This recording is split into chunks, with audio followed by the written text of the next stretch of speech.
Good morning everyone. Today we're going to be talking about my Braver preparation because a lot of people have been asking me, hey, Braver's coming out in like 3 days or 4 days and what exactly should I prepare for?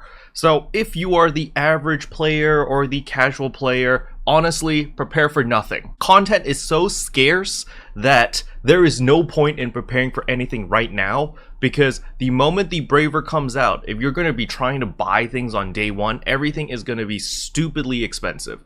Expect like the Straga Katana, the Forces Katanas, just all the katanas and all the bows are going to be very, very expensive on day one. So just don't even bother buying it because you've got an entire month or 2 months to farm for everything. So if you buy anything on day one, you're going to regret it. Farm for everything. Do not even touch the player market. Okay? Unless of course you do get a drop and you want to make a quick buck, then you can sell to the whales and you can profit off their money. Now before we continue, if you're new to the channel, I upload PSO2 content daily, so if you do play this game, I would really appreciate a subscribe as it really helps out the channel. Anyway, without further ado, let's begin the video.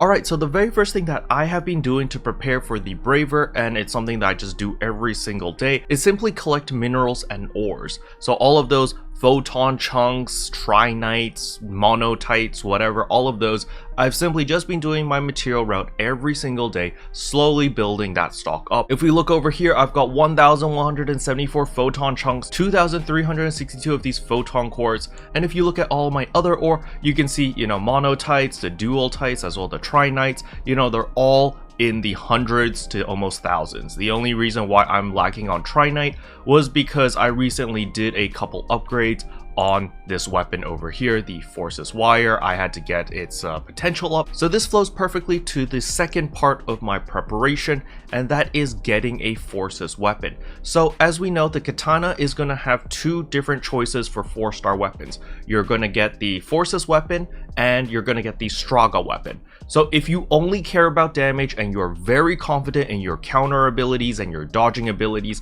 and all you care about is doing the gigantic PP damage, then go with the Straga weapons. However, the Straga Wired Lance as well as the Straga Katanas are not available yet. However, they both will be dropping when the Braver comes out, so that is August 4th. Alright, for me, since I'm a little bit bad at the game, I want to stick with the Forces weapons. The reason for that is because the Forces weapon over here gives me this damage resistance plus 50% when I am at max HP. It only protects me from one hit, but for Gigantics, that's all I need. I just need to protect myself from that one hit. I use a rest assign, I'm back to full HP, barrier is back, there is no internal cooldown. Very, very powerful, very easy to abuse, and that's why I am sticking with the Forces weapon. Now that is not the only reason why I got this Forces Wire.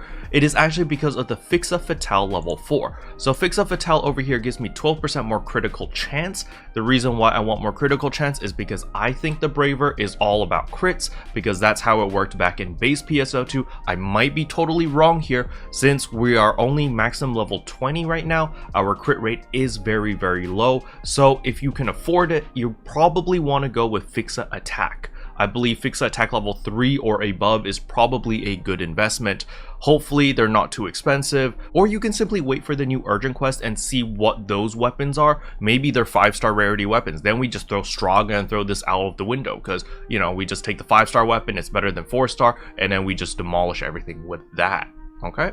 So the next thing I want to talk about is dispelling some rumors as well as maybe some misunderstanding, and that is when I make a multi-weapon. So if I am planning to make a multi-weapon with the Forces Wired Lances, that will make the Wired Lance the main weapon and the Katana the sub-weapon. So keep in mind, if you are planning to copy whatever I'm doing, you will need to have Hunter subclass. The reason for this is because the main weapon is going to be a Wired Lance, and only Hunters can use Wired Lances. So the next question that a lot of people have is, Caro, if your main weapon is a Wired Lance and your sub weapon is a Katana, even though you're playing Braver main class, will you get that 10% DPS boost when you use the sub weapon, which is the Katana, or not? And so after some extensive testing, the answer is you will get the 10% potential boost when you are using the Braver with a Katana. It does not matter if the Katana is the main weapon or the sub weapon in the multi-weapon system.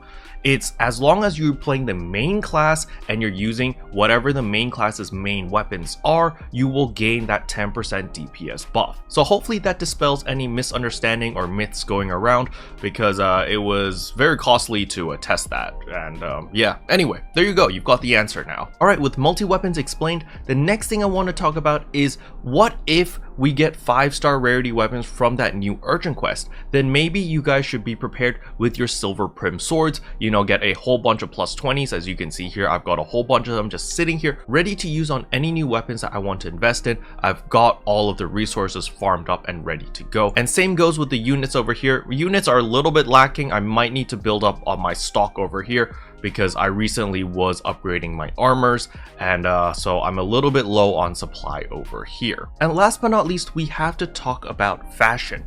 So as we can see here, we are back onto the base game, because the base game has 8 years of content, so we have a lot more weapon camos as well as cosmetic items.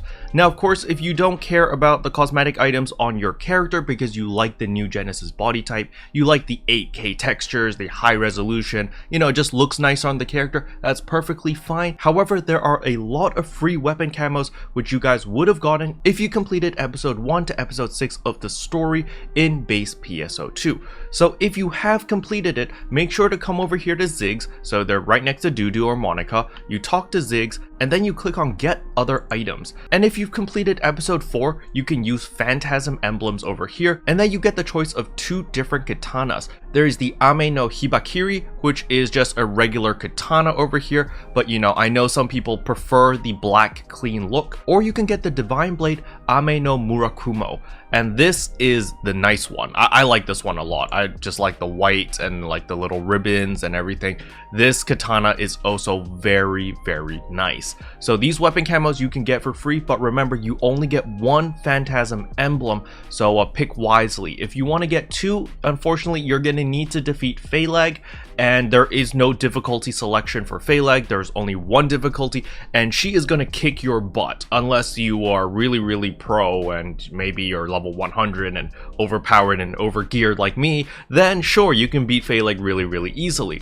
But if you are progressing through the story and you just want to like just defeat her for the extra phantasm emblem, it's gonna be a pain in the butt. You're gonna need to memorize her attacks and basically predict her entire rotation so that you don't get one shot. Well, maybe not one shot, but she combos you to death. She like stuns you and then you get chain CC'd and then you die. Then when you complete episode 5 or episode 6, you get creator emblems over here. I believe you get 3. I think you get 3. But Blade of Genesis is here, so Blade of Genesis is a very covenant or very highly wanted katana camo because the blade itself is blue and glittery and it looks really cool. Just remember, when you're holding the weapon or the sheath itself, it is like a little disc, so you're literally pulling the katana out of thin air, which is pretty cool. Some people like that, some people don't though, so just keep that in mind. Also, when you are sheathing the weapon or when it's on your back, it is like where your butt is, it looks like a butt plug. So you can see over here that I've got the little butt plug on my back, but what you can do in order to hide it is simply press escape over here, go to customize, go to sheath position, click on whatever the weapon is, and then at depth adjustment, slide it all the way to the left, and then once that is done, you can see now it is gone because it is actually technically it's stuck in the character, so you can't see the sheath. So when you actually pull out your weapon, it just looks like you're pulling it out of thin air, and you can do the exact same thing in New Genesis, which is really, really nice. Okay? Special thanks to all the members for supporting the channel. It really means a lot to me. Thank you again. But anyway, that's pretty much all I wanted to cover in today's video. Hopefully you guys found it helpful. If you did, I would appreciate a like and a subscribe, and I'll see you guys in tomorrow's video. Bye! What can I say except you're welcome for the heals, the boosts, the rest.